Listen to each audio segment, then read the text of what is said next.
So this, I gotta say, this is my music. Oh, it's the original, that's right. Because it was Survivorman Bigfoot, we thought, well, turn that down a bit.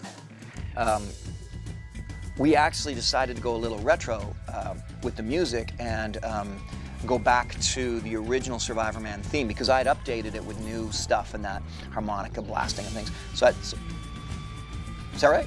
Oh, I'm misspeaking myself. No, this is the newer theme. Okay, so clearly what I thought was let's go with a new theme. Maybe that's what we did. Sorry, you're tagging my memory now. But all of this artwork you just watched on that opening was created by a man. I can't actually say his name because he wasn't supposed to be working for me. He was moonlighting doing this stuff for me because he works for a major network. I wish I could because he's a genius and he's done all of my openings of all my shows to date. And for Survivorman Bigfoot, we wanted something special, and so all of that graphic work and that we spent the money on them and worked with them, you know, to make sure this was going to be a very cool opening and get you going on stuff. So this is for the Survivorman Bigfoot series and the director's commentaries. I'm going to walk you through these one step at a time, but for this series, I'm going to start at the beginning episode. It makes a lot of sense. For Beyond Survival, I'm going to cherry pick, and Survivorman, I'm going to cherry pick based on what you want. But for Bigfoot, I'm going to start at the beginning here, because the whole year was an incredible journey. So I'm starting out knowing nothing other than reading and things that I've done, a lot of books and stuff like that. Being a skeptic, but being very open-minded. And remember, that was the whole key to Survivorman Bigfoot, remaining a skeptic, but remaining open-minded the whole time. All right, let's watch. Oh, you're joining me, it's morning, so I got my morning coffee. No wine for now, yet. It's not 1 o'clock yet. And if you don't mind me, I can't believe, well, you've seen me eat before, so I'm going to eat in front of you. I'm going crunchy granola this morning with some bananas and yogurt and granola, a little dash of my own homemade maple syrup, a little dash of vanilla because it was plain yogurt and I like vanilla yogurt. And yeah, so no bacon and eggs this morning, crunchy granola breakfast. Don't mind me. I'm going to sit with you guys, have breakfast, and watch Survivorman Bigfoot, episode 1. Turn it up. Well, for 25 years, I've trained in survival, taught survival, practiced survival, and of course, film survival. Essentially, that means that out here, I've had to exist pretty much in the same manner. No, as a legendary I was going to say it was the beginning of the use of aerials, the drones for aerials instead of helicopters. Water, build shelters, but it wasn't. I did that on Survivorman. Stay hidden. So where do I stand on the subject matter? I've seen my share of the unexplained out here. But I'm a skeptic. I need to see it to believe it. And that's what I'm here to do now. Get as close as I can, if that's possible, to the legend known as Sasquatch. Why did I say Sasquatch and not Bigfoot? Because it's been postured that whatever this phenomenon is, whatever these beings are, species, whatever is going on, Bigfoot's a little bit of a derogatory term. I wanted to start out in a respectful manner. Sasquatch is a name given to them by an Aboriginal community, Aboriginal peoples in Canada, and sounded cooler. And I'll comment on finding Bigfoot and the other shows that are around as we go along on this series. I'll start by saying only that I've hated the phrase, sorry guys, but I hate it when we say let's go squatching. It just diminishes anything at all, any way at all of being serious about the subject matter. So I don't go squatching, and I never say, that's a squatch. Not going to do that. But the name Sasquatch seemed respectful. I laid this opening out for you guys because I knew this was going to ruffle some feathers. Bottom line is I've seen some crazy stuff out there, heard some crazy stuff out there, had some crazy experiences, define crazy, out of the normal. And I'm not suggesting paranormal. I'm saying just out of the normal. It's not a moose. It's not a bear. There aren't squirrels doing that. You know, and I was looking for explanations. There's potential that Sasquatch is an explanation. Potential. This is a remote area in the foothills of Alberta, a northern paradise, crisscrossed with trapping lines, survey lines, and access roads for hunters. I've enlisted the help of a Bigfoot tracker named Todd Standing. All right, Todd Standing. What a controversial figure. In the world of Bigfoot, he just is, I think, probably the most controversy, short of that, I don't even want to say his name, but the guy who does all of the hoaxes and he takes out a rubber Bigfoot, and I'm not going to give him respect by even mentioning his name. But short of that guy, Todd Standing is the most controversial figure in the field of Bigfoot research. It's going to go on and on here. He is controversial. But I think him and I got along because I hold him to bear. I don't let him get away with suggestive practices. Let's just watch. He claims to have had multiple interactions with what he believes to be the legendary creature known scientifically as Gigantopithecus. He says they're here. I want him to prove it to me. Thousands of examples of anecdotal references, including confirmed DNA evidence, are not enough for the world to accept their existence. And it's not enough for me either. I need to see one. So, let's start there. All of these different Bigfoot researchers come from different angles and directives. And for Todd, it was all about Gigantopithecus. It probably still is. If I call him up right now, he'd probably say, yeah, Les, that's what I'm searching. I'm trying to prove Gigantopithecus. So that was my introduction into the possibilities here. And I'll try not to be coy about things, but let's just be fair. I don't, even as I sit here now, I don't have an answer for you. But there's a lot of possibilities. And Gigantopithecus is one. And what is Gigantopithecus? Try Wikipedia. See it. There's two ways to ask the question. Number one, the easy way. You believe in Bigfoot? That's one way to ask the question. There's another way to ask that same question. Do you think it's possible that a bipedal ape or a bipedal hominid species could exist around the world in extremely remote locations, or not so remote but thick enough, be responsible for thousands of anecdotal references, from rock throwings to vocalizations to sightings to supposed film footage? Do you think that could exist? Well, that's a different question. That doesn't require belief or faith. It requires answers that are scientifically based. Right. So, again, being a skeptic, wanting to get to the bottom of things, that was the point I made right here in this first show. I don't think I ever made it again, but I'll make it now.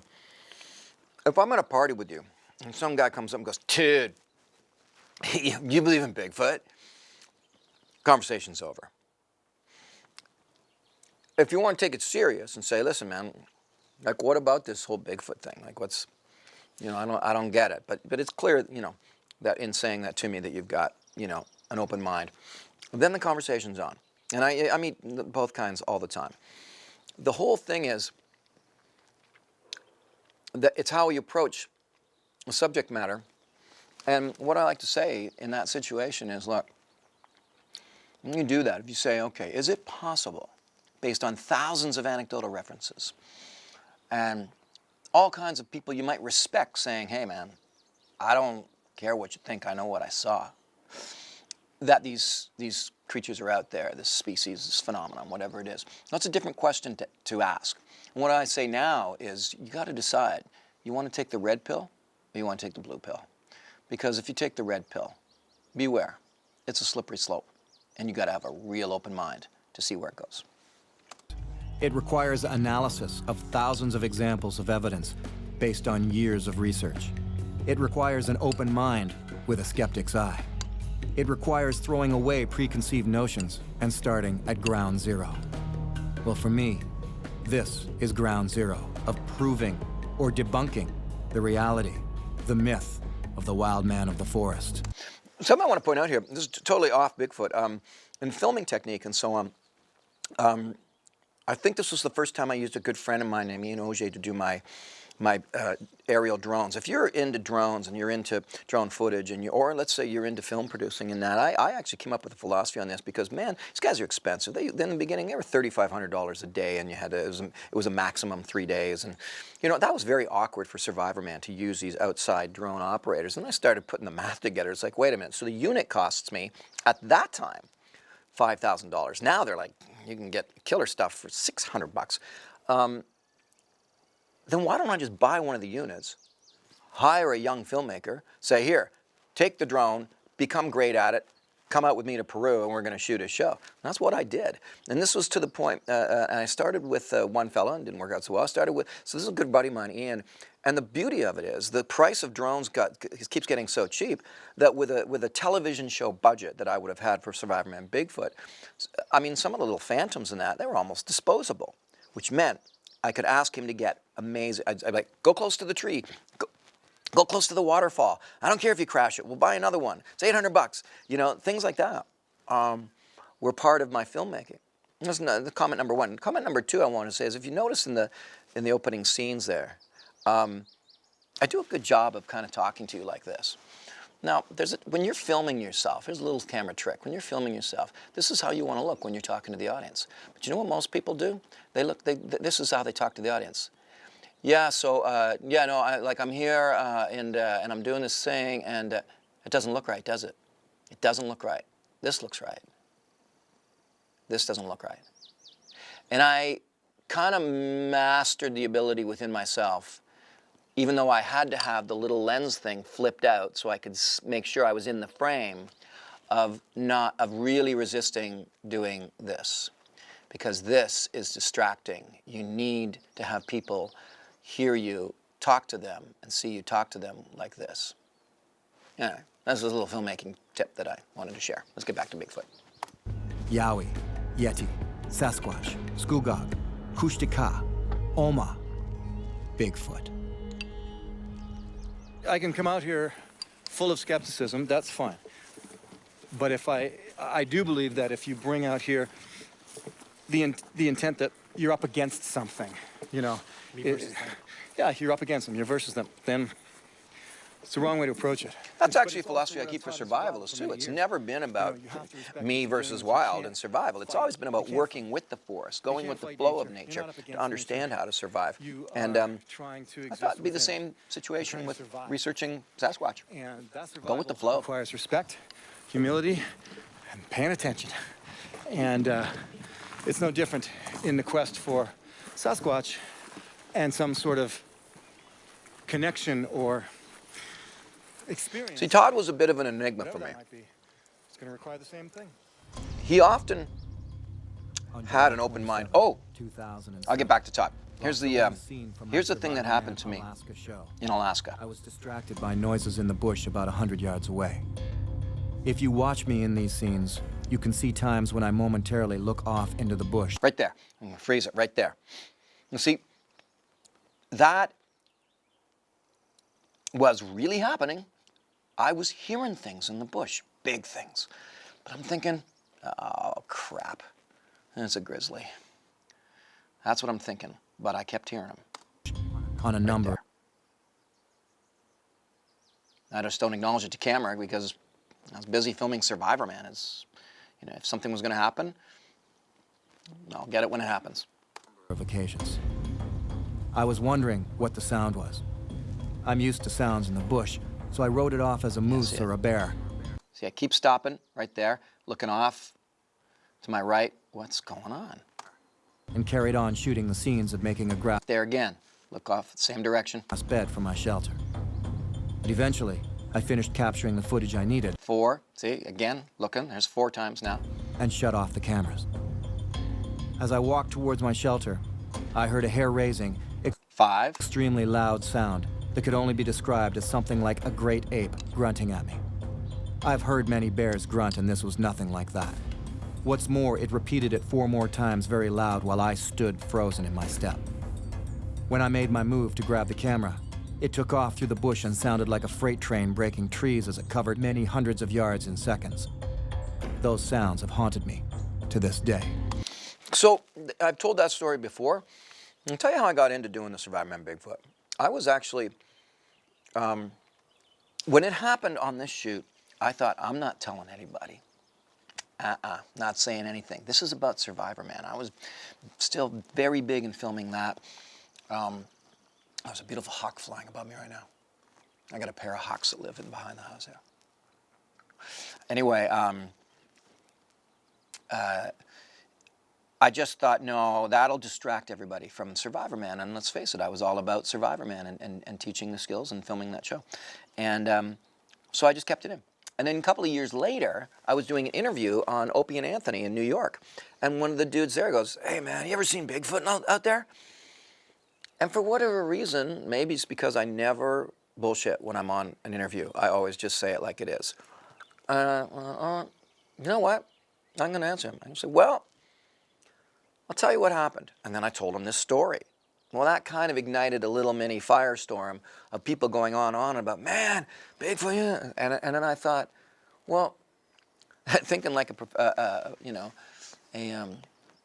producer, I thought, man, well, two brands, Survivorman brand and Bigfoot brand, because he's a brand. He needs a better agent, but he's a brand. He needs a better, stronger PR rep too.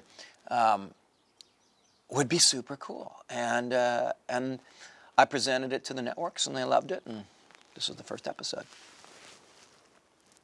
Yeah, still recording.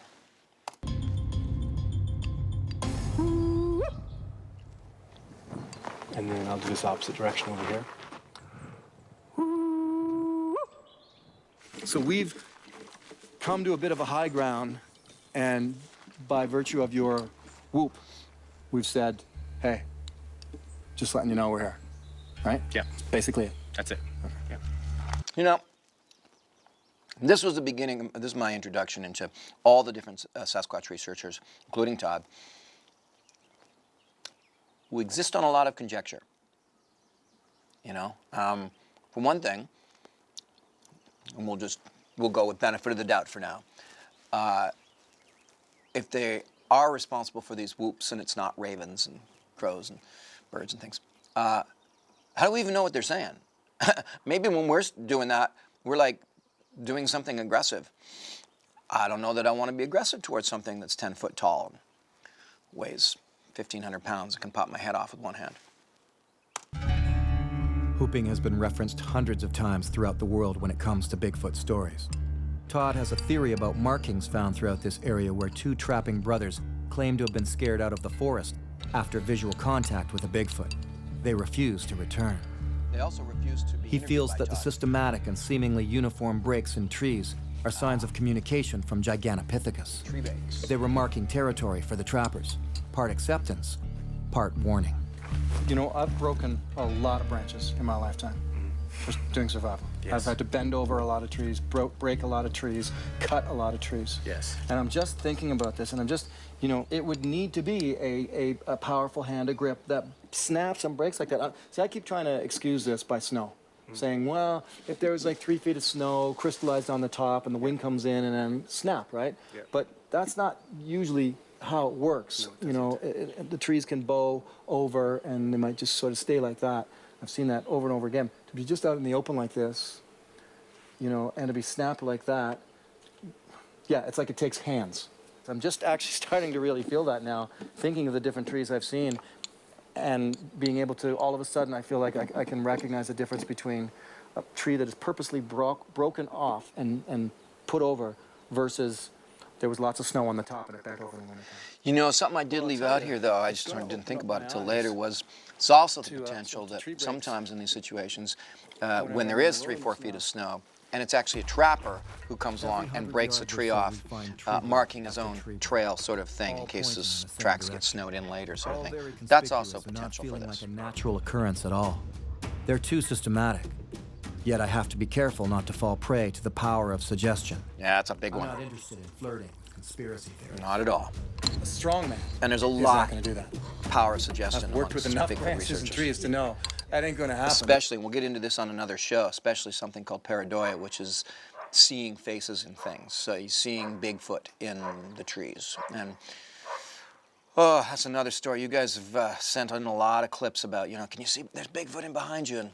And we've gone into the high-def footage, the original content, to look at it, because we've been intrigued ourselves, and we have some answers. There's going to be cut marks in it, axe marks, saw marks. And again, now we're looking at the age of this as well. Don't forget the age. Yeah, that's not a moose break. And it's not snow either. Again, if it was snow, it would be like that, because I've seen this. It would be March 5th, and it's a big, heavy snowfall. The next day, it goes up to +5. The rain comes in, but then the wind comes in. All those heavy trees just like, whoa, and then you hear snap, crash, bang. But there's always 10, 20, 30, 50, hundreds of them all down, not just one.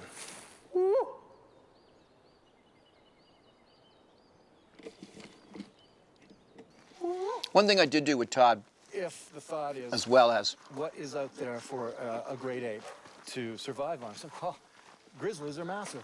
yeah, I was Huge. talking about the There's lots of survivability them. out And there they're by a out there big surviving creature. on berries and roots and Sorry, tubers my and grasses lawn and sedges hose and is making weird rodents sounds. and fish. Same thing. Don't know what's going on. Anyway, original footage from Todd standing, so I'll show this. What was I going to say? I was going to say that when I go out there with all these different Bigfoot researchers, I have to give them the due respect. They're allowing me to be there, to go to their areas, whether they're, faking it, or whether they're real, whether they're delusional, or whether they've got something really serious going on. I would just give them the respect, including Todd Standing, again, a controversial figure in the world of Bigfoot. I would still give him the respect. So, you know what, the guy's got me out here. And anyway, more on Todd, but the reality is, he gets out there, deep and dark and far, where a lot of other researchers won't go. So, this is his original footage that intrigued me. Now, in a 2010, lot of people won't swallow this. 4 days into a remote region of the Rocky Mountains, less than 12 hours after a freak snowstorm that provided ideal cover, Todd was able to record this footage. Now, It was this imagery that here's the convinced me thing to about utilize his field Todd knowledge Standing's in his footage, and quest for he's answers got 3 or regarding 4 Bigfoot. clips like this, including one One thing is for certain. that's really image quite is not a quite blurry image of good. something running in The the last distance. one he got, which I've pretty never clear. had use of. You can see what I see.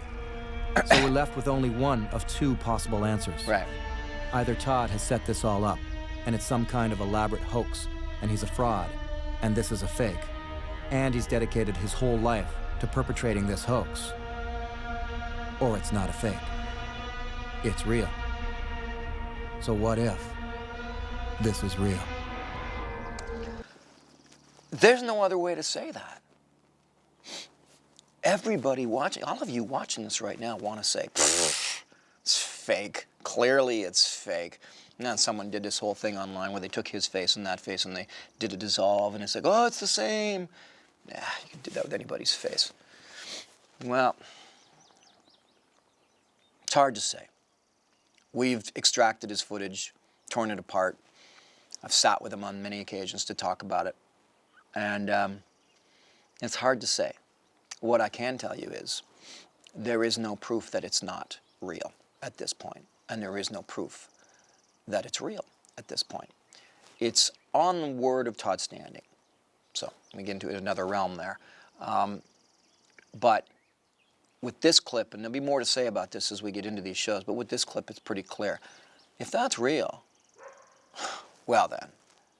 See, let me give you a little tip in the world of searching Bigfoot, researching Bigfoot.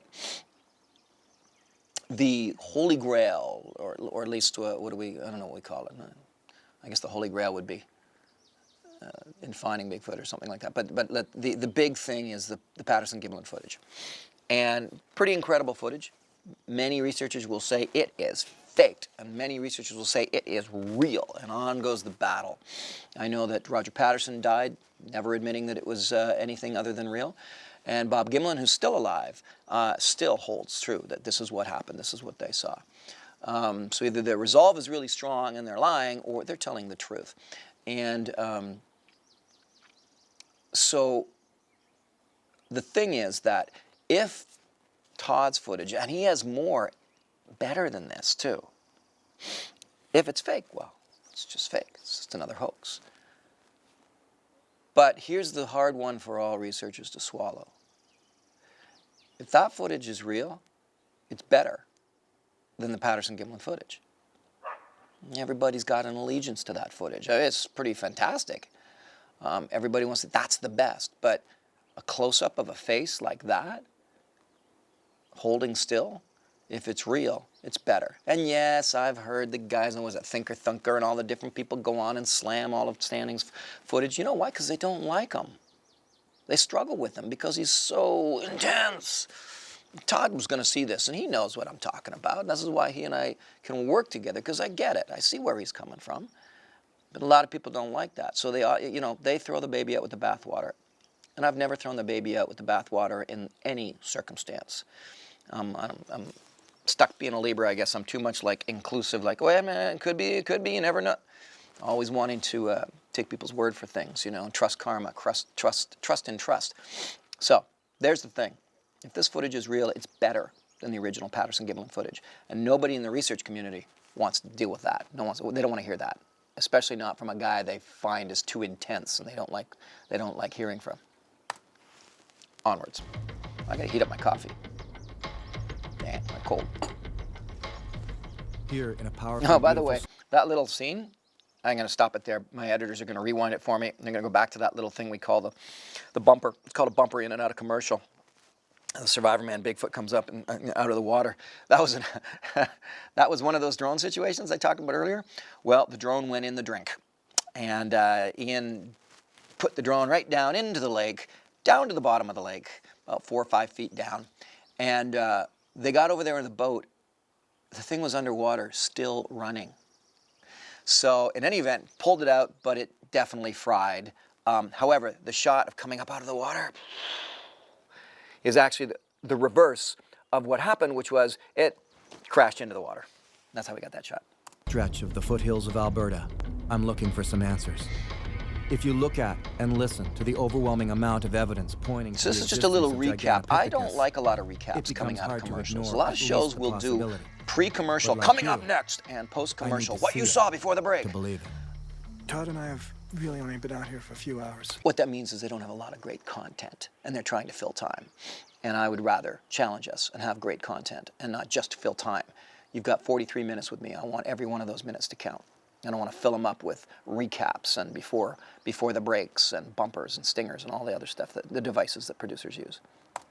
We walked most of the afternoon, late afternoon, deep in, checking out signs and just getting a read on the area. Now we're about to bunk down for the night, and this time got a sleeping bag, a pad to sleep on. We're going to sleep out in the open before we can even get settled before the sun set. And at this point, Todd's convinced that we've got not one, but potentially two, so this potentially is four tricky Sasquatch moving in. And I heard it too. I heard movement in the bush over there. I heard movement in the bush over there. So we've kind of gone back to our normal activity. So this is where the challenge is to me as an outdoorsman, to challenge myself with what I'm hearing, the sounds. Squirrels? We'll see how it goes. Mice? We got a Raccoons? as well. What are you hearing, And there's a way to dead. listen in the wilderness. And You could hear a lot of time in the bush, and you get to kind of know what the sounds are. incredibly bright. Often you hear the sound, and then you see the culprit. Full and just. These sounds are something new. I mean, it's nearly as bright as day out here. Todd has gone into the truck to sleep for the night, and I'm just left out here alone, just to see what else, if any other instances of sound or activity occur. Nothing's happened. It's been just calm all night. There is one incidence of Oh, look at that. supposedly. I did not do that on purpose, but I noticed after I'd worked with Bobdale Gloves to create a line of Les Stroud gloves, and I'm wearing my little middies there. I don't even know if you can still buy them. I can't remember.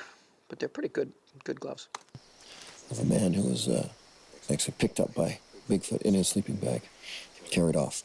Oh, yeah. Famous story. And he spent 2 days with the Bigfoot family and then escaped. So, you have to forgive me. I can't remember the guy's name. Something to think about. I do always like leaving you with something to think about right before nighttime. I did that with Survivorman a lot as well because, well, you know, it's that last moment like, okay, am I going to be able to sleep tonight with this on my mind? Oh, great. Here comes my cat. You going to want up? Come here. Or you just want to bug me? Can't you see I'm trying to do director's commentary? Oh, stupid cat. I like to smush the cat's face like this. And funnily enough, she likes it. Can't you see? All right, so what was I saying? Yeah, so in the sleeping bag, and I like to leave you with that a lot. That story, I can't remember the guy's name, but it was, and it might have been the 20s, I think, maybe the 30s. And the story is that he was picked up in his sleeping bag, carried for a few miles very swiftly through the bush. I mean, and you know what? I sleep with my head tucked in like a cocoon often, you know, so I can imagine that happening. Taken into a cave, and he's in there with a male, a female, and two young Bigfoot. They stank, terrible stank. And long story short, at some point he was, you know, getting pretty hungry at this point, but he had some chewing tobacco. And he had the chewing tobacco out, and he's still stuck in he's stuck in a cave with a Bigfoot family. And the male is coming and going. And then the male grabbed the chewing tobacco, or the snuff or whatever it was, and put it all in his mouth. And then freaked out from the burn, I guess, and ran out of the thing screaming, and the female ran out.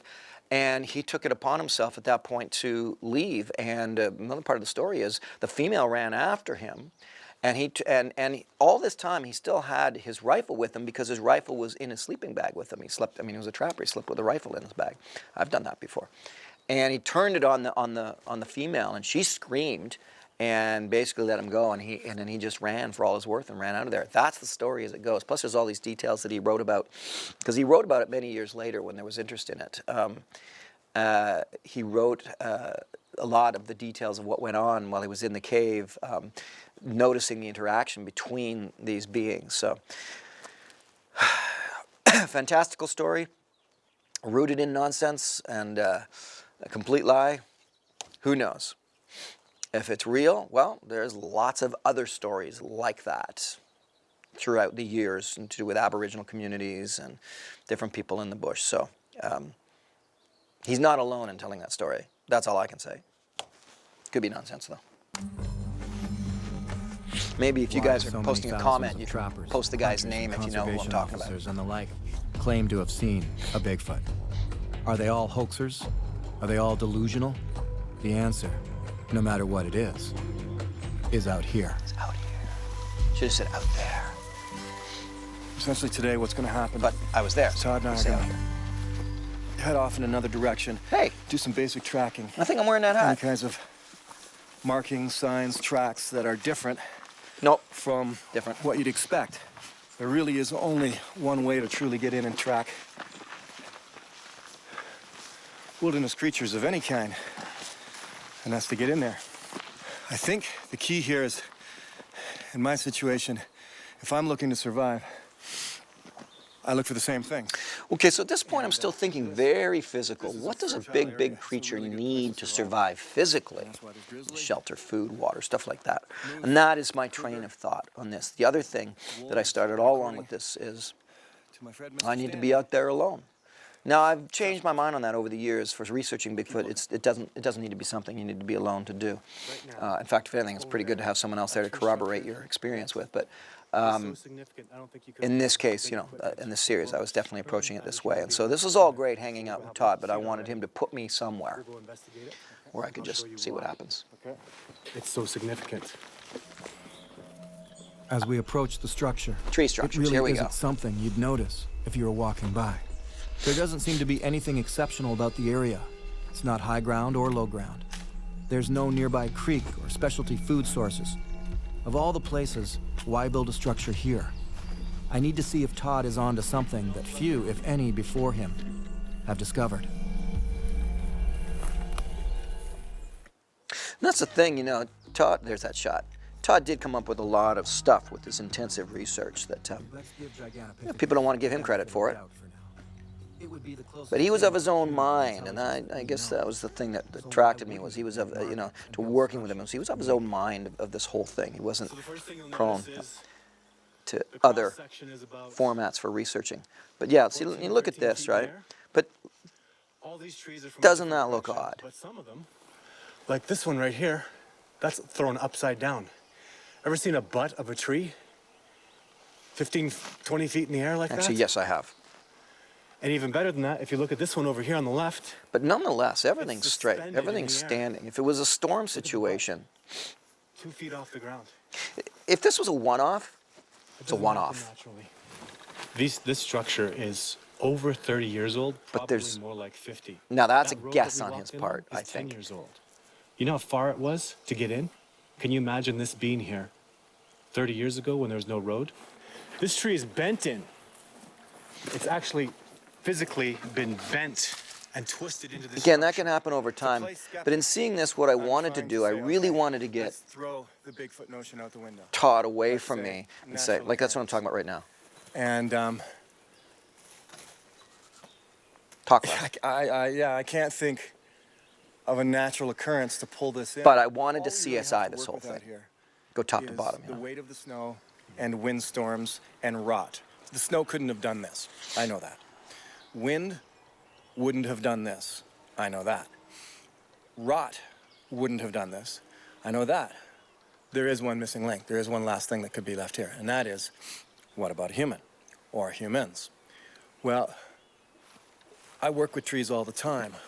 I maneuver trees around, I use dead trees, I use live trees, I put them in the position, I make shelters, I make signal fires, I make markings.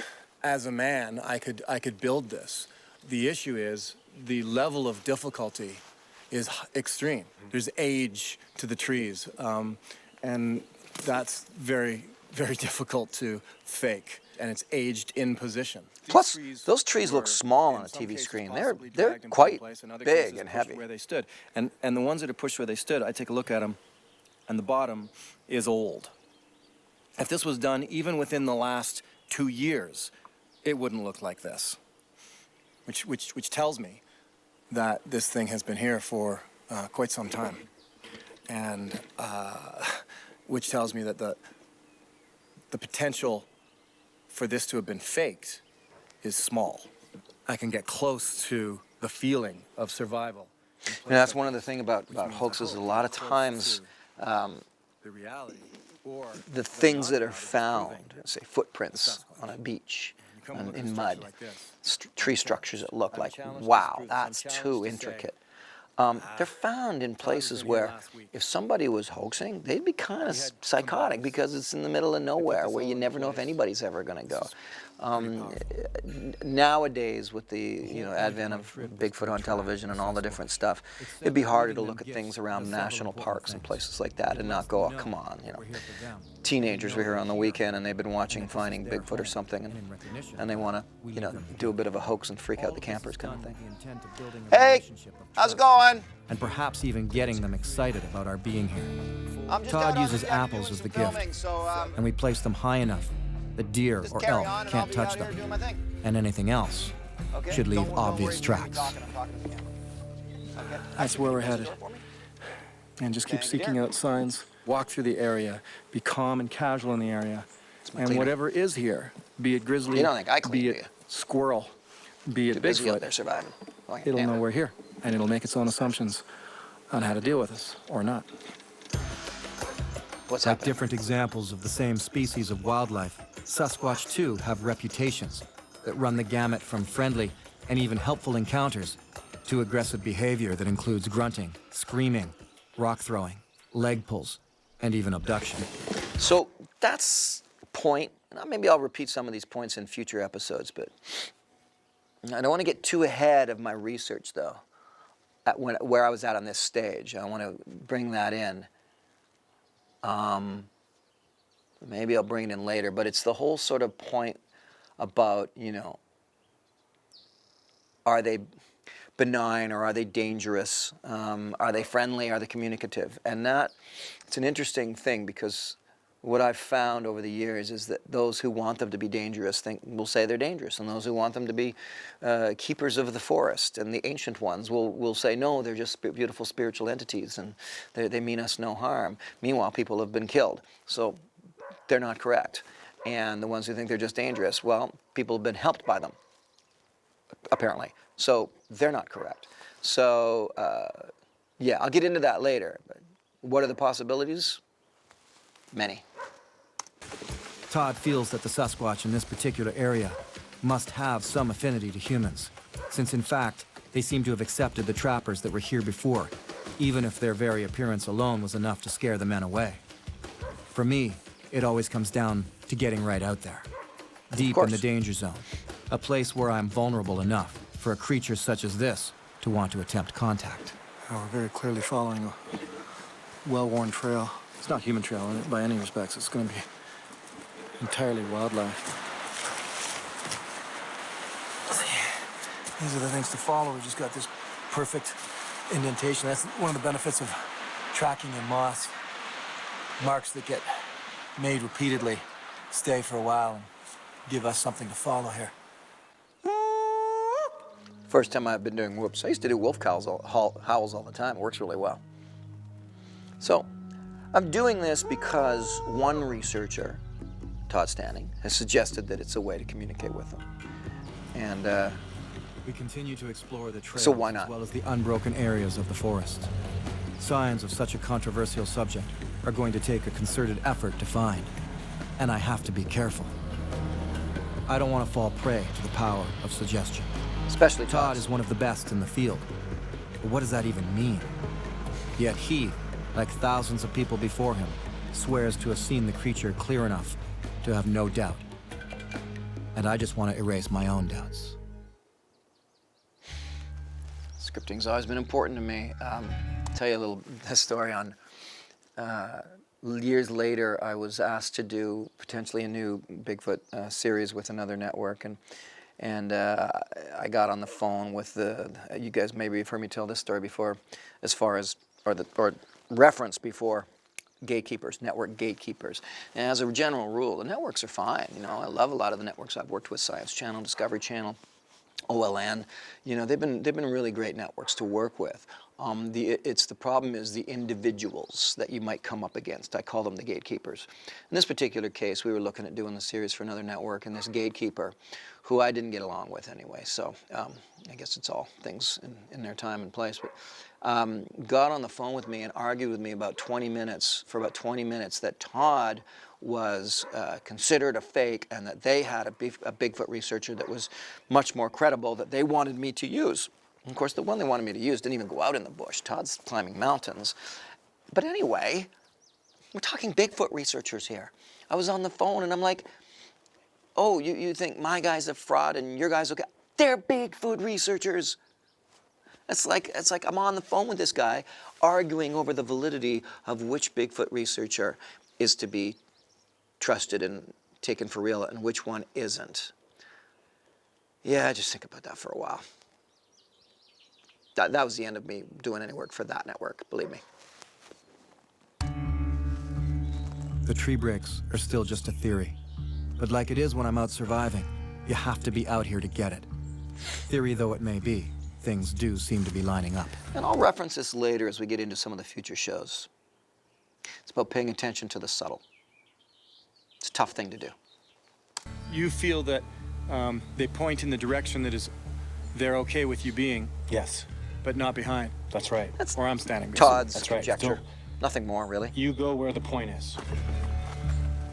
And he's made that because they This was a communication of acceptance. points towards the human trail. So you've got trees lined up every so many 100 yards or so.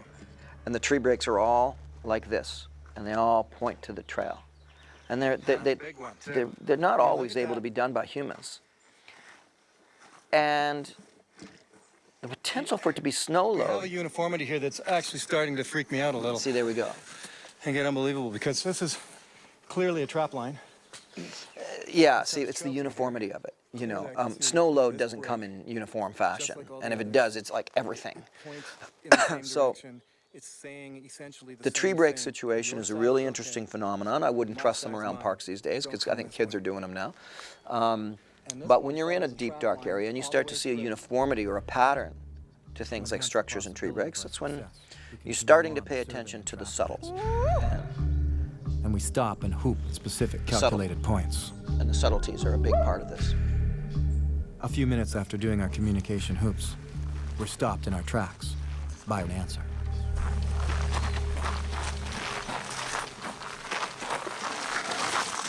Whoa. Did you hear that? I heard that. That was a Bigfoot. Aha! And this is why people don't like to work with Todd Standing. That was a Bigfoot. Okay. Come on now. Maybe it was. Oh, there's my hummingbird. Oh, I gotta get some, sorry, hummingbird feeder's empty.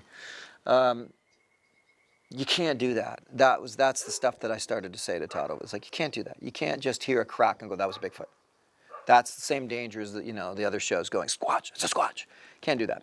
You've got to go, well, it was odd, it was definitely weird, but so far away, could it have been a raven? Yes, it could have been a raven. Right. You said you want to take nothing for granted. That was a Bigfoot. So he did it again there, right? So this is the way Todd operates, which is a good thing. He operates on the assumption that everything is a Bigfoot until proven otherwise, right? Everything's innocent until proven guilty. Lots of danger in operating that way, but you receive lots of insight in operating that way. That was it. That was a whoop. Yeah, I heard it. Very clearly. That was not a crow. Crow. That was over that way. I heard it. That was the Bigfoot.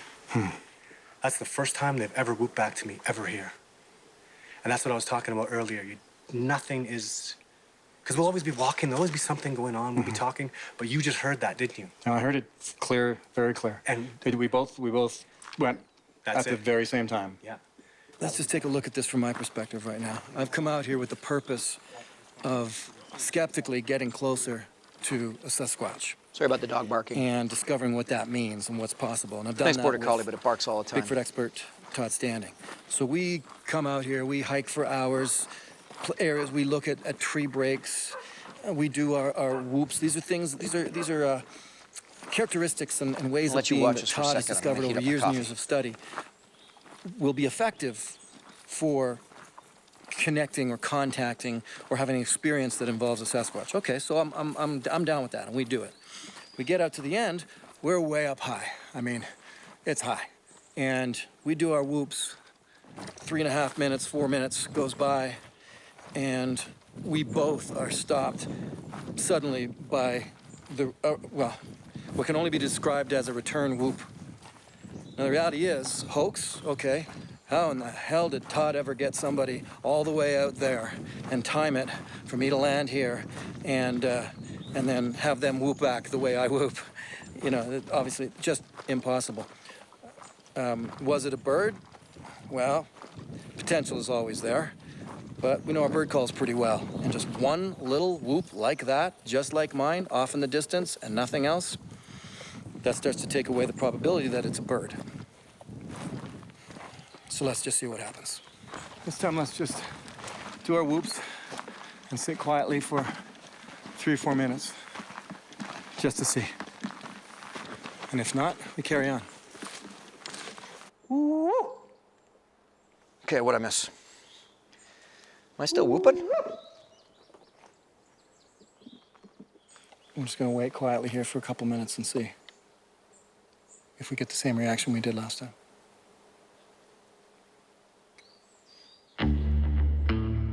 Hoops in the forest will not be enough for me. I need to keep pushing. I need to go in deeper. I need to stay out here overnight and alone. I need to see this for myself. The answer is out there. A lot of Bigfoot researchers are very nervous of doing that. Alberta, Hey, man, Washington. Are they all birds and bears? I don't know. I'm no tougher than the next guy, and no more brave than the next person. In fact, I'm a bit of a big pussy, but I know the bush and I know my time in the woods, and I know that to experience anything this deep, I need to be out there, whether it be an ape, like Gigantopithecus, or an alien, or anything in between. One way or the other. I gotta be out there and hope I don't get abducted. And it's this. I had spent a lot of time in northern Quebec working with I mean, I'm Cree thinner elders, now. I got a little bit of a punch on me teaching there. kids Don't look at that. wilderness survival methods. And one of the things they showed me was that, in fact, they utilized branches and structures This I learned to with the Cree indicate a in lot of northern different Quebec. things, especially true. traveling. They might set up a branch in a certain way, another one would be leaning against it like this, and you come along and you go, oh, okay, well, Jimmy came this way, and he's suggesting that over that way is where the good moose hunting is. Or depending on where it exists on the branch, everything indicated something different. It was a way of telling a story to the person who comes along behind you. So when you think of this, that humans have been doing this for a couple thousand years here in North America, this was their methodology, to take branches, break them, bend them in certain ways, so that people behind them can get a message. It starts to make the tree structures that we're looking at as ways for a Sasquatch species to indicate something, to give a message, a lot more plausible. Is it so far-fetched that an intelligent species, an upright bipedal walking hominid, might do the same thing, and that all these tree structures that Todd is talking about are part of that process? And that is the thing here. I can advance you a little bit. Let's look at it this way. Again, going with the benefit of the doubt here, they're going to need to communicate. So we get into questions of, well, how do they communicate? Their methods for communication are going to be in a natural sense, in a wilderness kind of sense, sophisticated, more sophisticated than an elk or a bear, more sophisticated than peeing on a log, although that might be included too.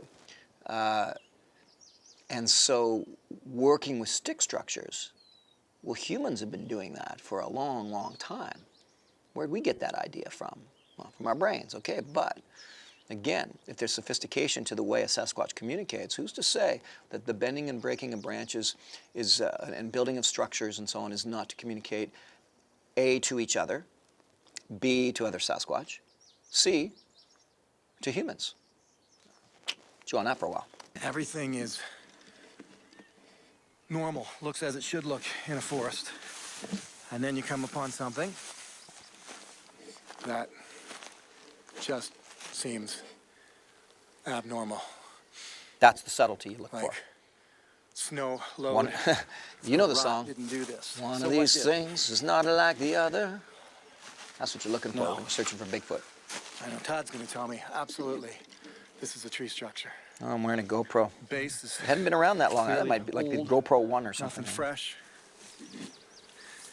Start from the bottom, right? Here So we go. we've got the single tree up the middle, and it's still alive.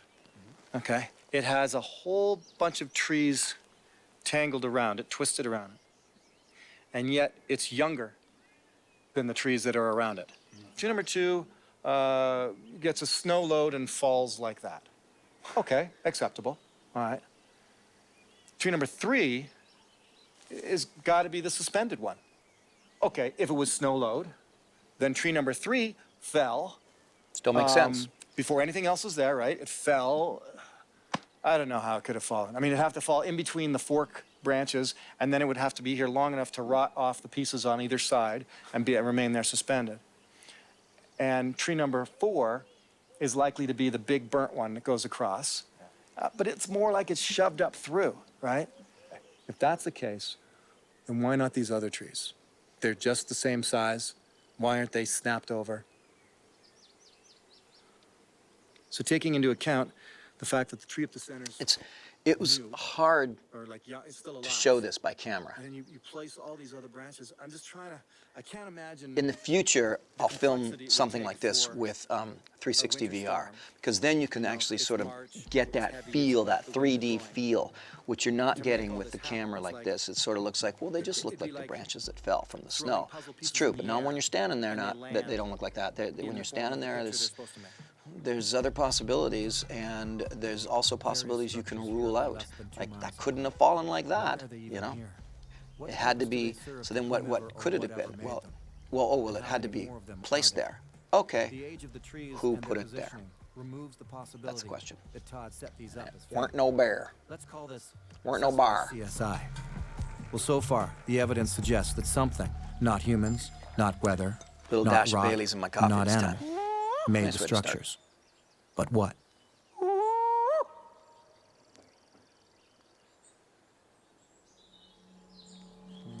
Back at base camp, we prepare ourselves for a night that starts out calm, but will end anything but. Ooh, I don't even remember what There's happened. no wind tonight. It's It's been perfect. so long since I've You seen could hear a these mouse shows, you know. moving if you listen closely. But that's not what we're listening for.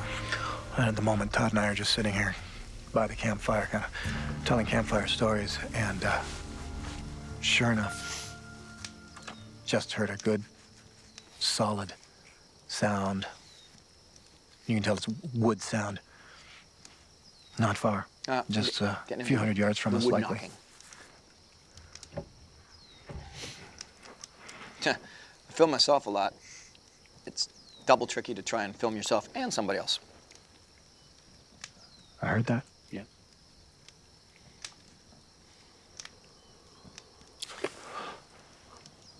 Holy sh**.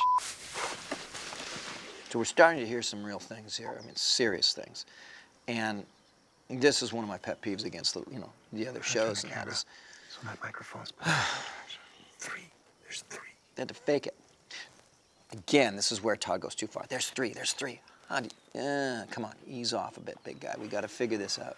Okay. In some of the other We're not hearing TV shows, like in Finding Bigfoot, I mean, they just faked it. They had guys screaming off on the sidelines. There was even a time, and I know this for a fact, that the TV crew were messing with Bobo and Cliff and them by going off, and a TV guy was going off and making sounds and doing stuff and watching the Finding Bigfoot characters react. That's how little respect was given in that series to proper research of the phenomenon. Because Cliff was the real deal. He is the real deal. He's completely into this and a smart man. I don't know Bobo at all. But that's what goes on. Well, in my case, I didn't want to do any of that. We're just going to sit. If nothing happens, guess what you're going to find out on my show? Nothing happened. So when it does happen, it happened. And if I didn't know what it was, I don't know what it is. Just one thing. It wasn't just one thing. Now we've heard. What? I don't know. It just sounded like someone hitting one against another. Todd popped his mouth. A couple of small, gentle hoops. So I've got you positioned here at the camera. So you turn that down. I mean, that's one of the things, again, that I did respect about Todd Standing when in his research. He came up with a lot of different, interesting theories. So, for example, when you talk about, there's a lot of people that go on and on about tree knocks, and that they're like a baseball bat to a tree. And it's really quite loud, Well, walk out in the bush and see if you can, A, find the exact right dried, dead branch that you can do that with on the exact right tree to make that sound. Well, it turns out not every tree, a lot of times it's just thunk, thunk. You got to have the right tree to make that sound. In my home in Canada, I found I can do it with birch trees specifically, with a nice, almost like a baseball bat to do. Well, that stuff's not just laying around. And he postured that, you got to remember, we're talking about something that's massive. So let's say the face structure's like this big. Right. You see what I'm saying there? It's an interesting theory of Todd's. Maybe they're just popping their mouth. Maybe if they are beings of phenomenon out in the forest, and they need ways of communicating, and they don't have the vocal cords to speak like we do, then maybe it's just something very simple. Mimicking birds, imitating owls, mimicking and imitating other creatures. All of those things may be very possible to a phenomenon that exists in the natural world. And so the tree knocking, could it be branches on trees, like a baseball bat? Could be. Or maybe they came up with a much easier way. Only a few dozen or even a few hundred, and they were intelligent enough to hide they could certainly do it out here. It's a throwback to some Survivorman there. Now we're gonna head off into the woods here and investigate where we heard the 3 sounds last night. Look around, see if we can spot any prints at all. I mean, the sounds we heard were distinct. There was no wind, wasn't creaking trees. It was definitely not a grizzly or a cougar or anything like that. No ungulate, no hoofed animals. No. What we heard was something else. We're gonna go in and see if we can find some tracks. You kidding me? The apples are gone? Damn, we might have new prints here. And no That's right, we signs put of the apples in the trees. There's a lot of at all. researchers They were here. reference gifting. Apples are More on gone. that later. I'm seeing new impressions. Because that looks to me like a Bigfoot track right here. Come here and look at this track. Heel impression. And then there's like holes. Oh, yeah. Okay, so we start back here and it ends up here.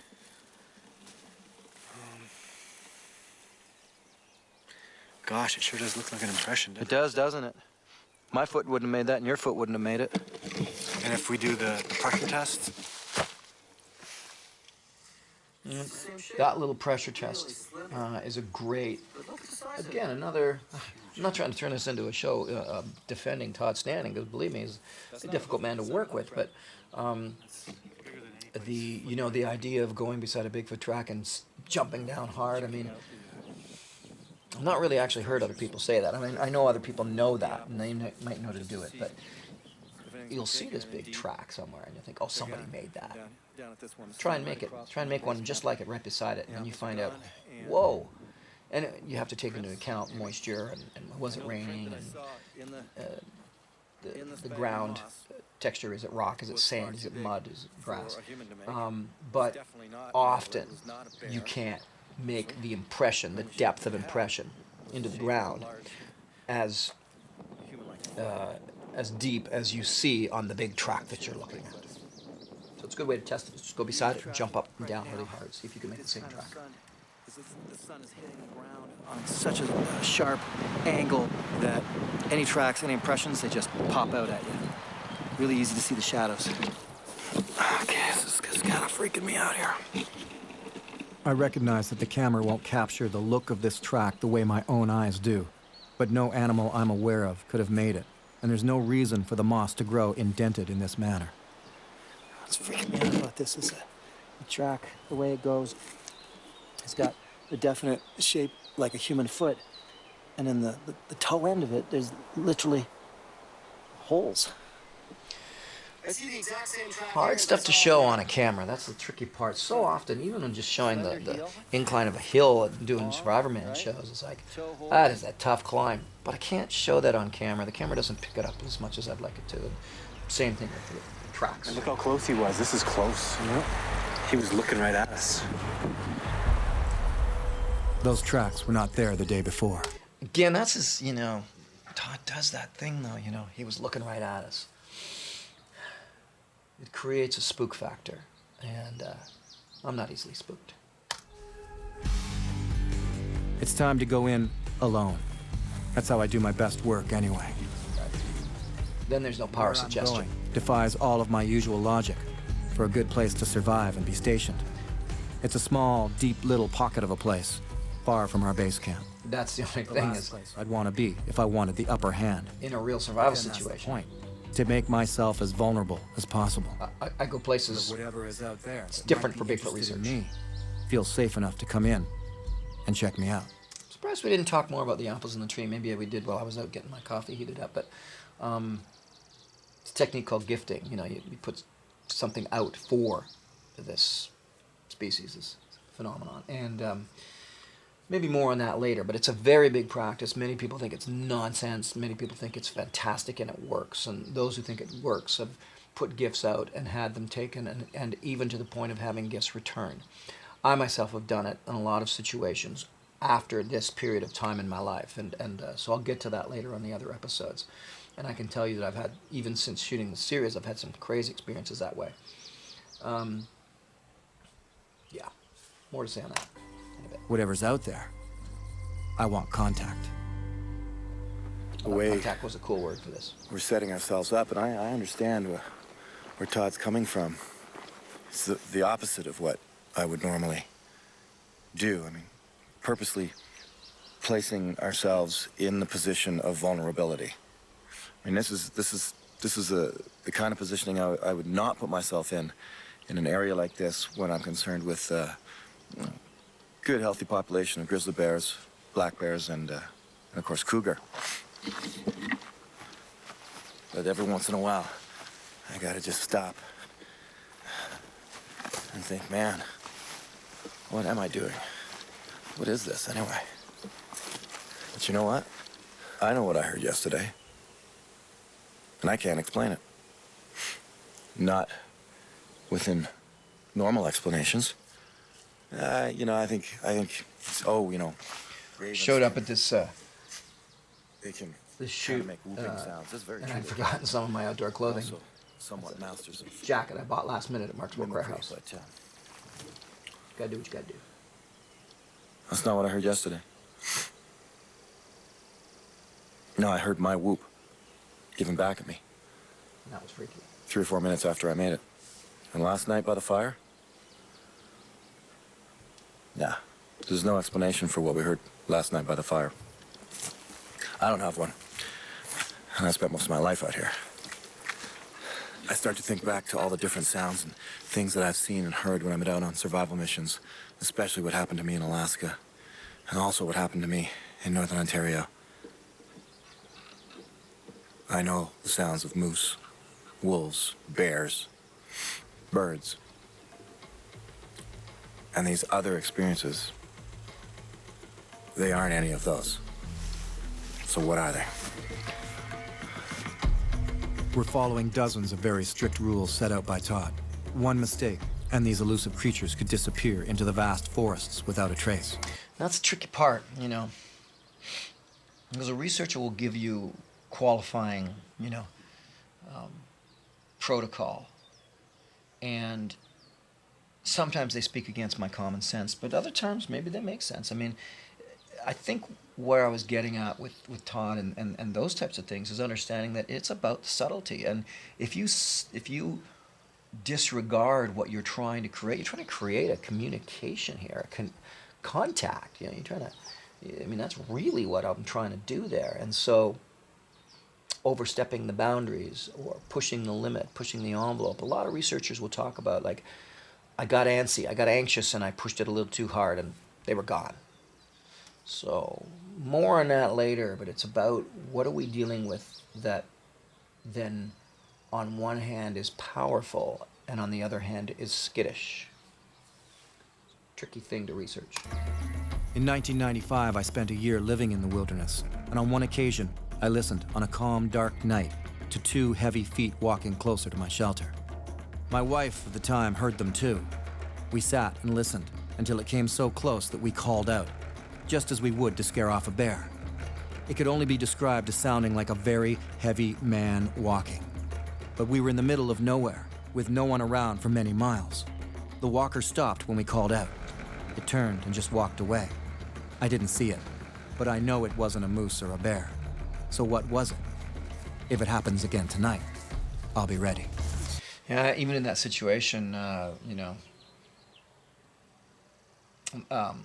least through all the period of time, I don't know what she'd say now, but my ex-wife definitely, we both kind of looked at each other and just kind of thought, well, I mean, it had to be a Bigfoot. It was the only explanation we had, really.